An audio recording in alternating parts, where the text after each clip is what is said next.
Baik, bismillahirrahmanirrahim. Assalamualaikum warahmatullahi wabarakatuh. Para mahasiswaku yang kebetulan hari ini sedang berada di rumah, dimanapun kalian berada. Pada pagi hari ini saya akan melanjutkan kuliah kita yang minggu lalu sempat tertunda, yaitu lanjutan tentang teori konflik. Minggu lalu sudah kita bahas tentang konflik neo-Marxis yang kita sudah ceritakan ya, tentang perbedaan antara Marxis, non-Marxis, dan neo-Marxis. Jadi kalau kalian masih belum paham, coba tonton kembali ya, kuliah kita yang sudah kita lalui beberapa minggu yang lalu, plus juga baca-baca kembali buku-buku yang sudah kalian miliki. Pada sesi kali ini kita akan melanjutkan teori konflik neo-Marxis. Jangan lupa siapkan alat tulis, pulpen, kemudian kertas ya. Mana hal-hal yang kurang paham bisa kalian catat, kemudian bisa kalian tanyakan ya, pada kolom komentar maupun pada pesan pada kelas Google Class yang saya asuh. Jadi mengulang kembali ya, bahwa teori kritik ini adalah dikenal dengan aliran Frankfurt ya, Frankfurt School ya, karena memang lahir dari Universitas Frankfurt di Jerman ya, yang masih basicnya adalah pada Karl Marx ya. Cuma aliran ini mengkritik pemikiran Marx ya, artinya tidak sepenuhnya mereka setuju dengan Marx ya, yang Marx menjelaskan bahwa terjadi polarisasi antara kelas atas dan kelas bawah. Maka kelas bawah ini perlu kesadaran kelas supaya merubah keadaan sehingga terjadi revolusi kelas, dan akhirnya pada ujungnya adalah masyarakat tanpa kelas. Kritikan dari teori ini adalah tidak mungkin perubahan itu basicnya pada buruh gitu. Justru basic perubahan itu adalah, atau agen pembaharuan itu adalah pada kaum intelektual, kaum terpelajar, karena buruh memang sudah tertindas, mereka sudah banyak masalah-masalah lain yang mereka pikirkan. Jadi kaum intelektual itulah yang harusnya merubah keadaan. Nah, kritikan lain bahwa pemikiran dari Markus adalah teknologi itu penyebab menjadi keterasingan manusia.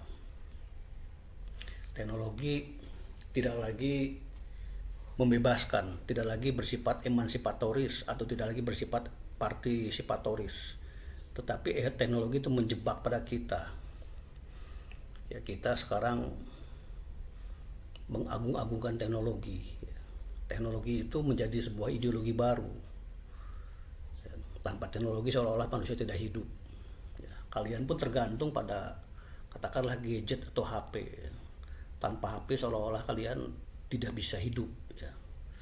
Kalian lebih tergantung pada HP ketimbang buku ya. Kemana-mana bawa HP, bangun tidur buka HP, semua HP ya. Sehingga kita terjebak pada hal-hal seperti itu, tidak lagi memikirkan hal-hal yang lain ya. Akibatnya manusia teralienasi akibat teknologi ya. Dahulu teralienasi masyarakat atau buruh gara-gara teknologi, mereka menjadi terasing. Nah, sekarang kalian pun sebagai manusia modern ya, tidak harus buruh, kalian pun terjebak dengan teknologi, menjadi terasing, antisosial ya. Berkumpul jarang ya, tapi kita lebih senang ya mendiskusikan melalui HP atau gadget gitu.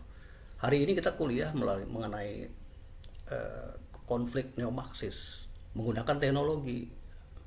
Memang teknologi menjadi sarana bagi perkembangan kemajuan masyarakat, tapi jangan sampai teknologi menjadi momok bagi kita, sehingga mengurangi keakraban ya. Nilai kuliah artinya bukan nilai akhir ya, nilai kuliah, mutu kuliah itu menjadi rendah ya. Kita hanya sekedar nonton, kemudian menyimak, selesai. Apa yang kalian dapat ya, jadi teknologi bukan tujuan ya, tapi menjadikan arah tujuan. Sekarang teknologi menjadi jebakan bagi manusia modern. Itu kritikan dari si Herbert Marcuse ya.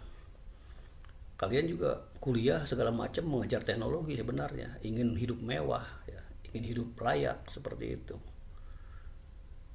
Bahkan teknologi menjadikan kita dihukum ya, dengan teknologi seperti itu. Kita malu kalau misalnya HP jadul ya. Kemudian absen pun bahkan sekarang sudah menggunakan fingerprint ya. Fingerprint itu menjebak kita ya, oleh robot ya.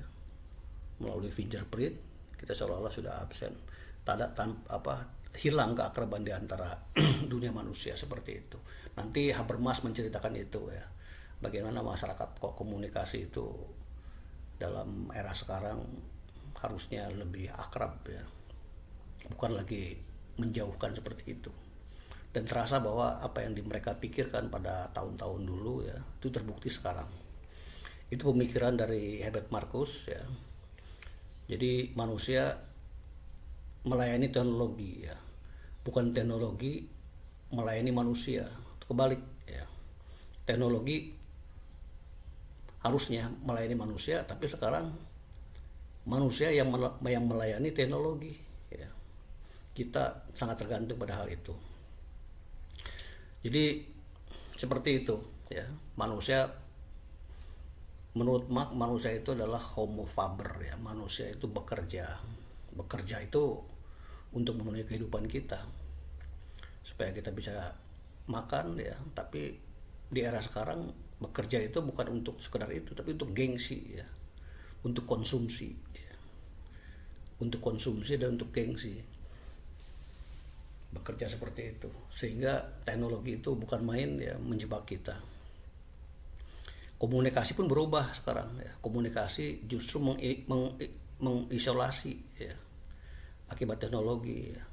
Dulu teman sedikit tapi sering berkumpul, sering ketemu. Sekarang teman banyak di mana-mana, tapi kita sendirian ya. Cukup di kamar sendiri ya, ketawa sendiri, ngobrol sendiri. Teman kita banyak di mana-mana, kita tanpa kumpul-kumpul. Sementara tetangga kita itu tidak tahu kita. Sehingga teknologi itu mengisolasi. Itu kritikan dari si Herbert Marcuse ya.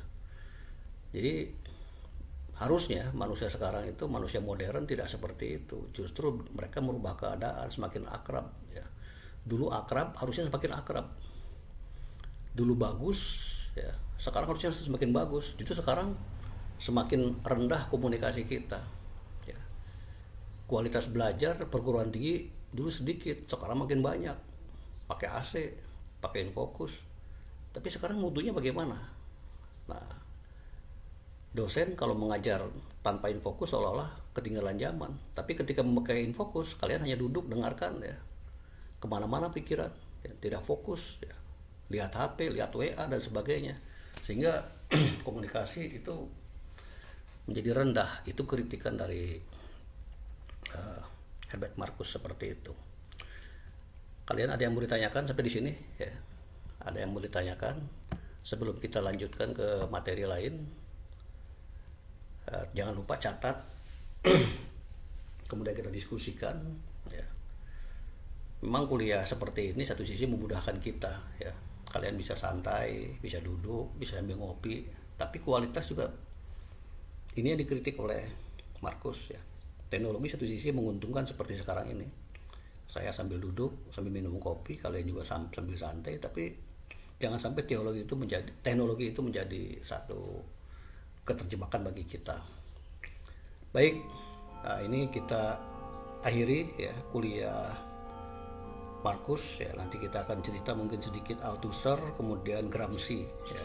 Baru kita masuk ke teori-teori yang masa kini ya, Di teori klasik kita sudah bahas tentang Weber, Marx, Durkheim, yaitu peletak dasar dari sosiologi. Ya, hari ini kita akan menceritakan atau sudah kita bahas ya tentang konflik-konflik yang kekinian, dan ke depan kita akan cerita bagaimana dunia modern itu berubah.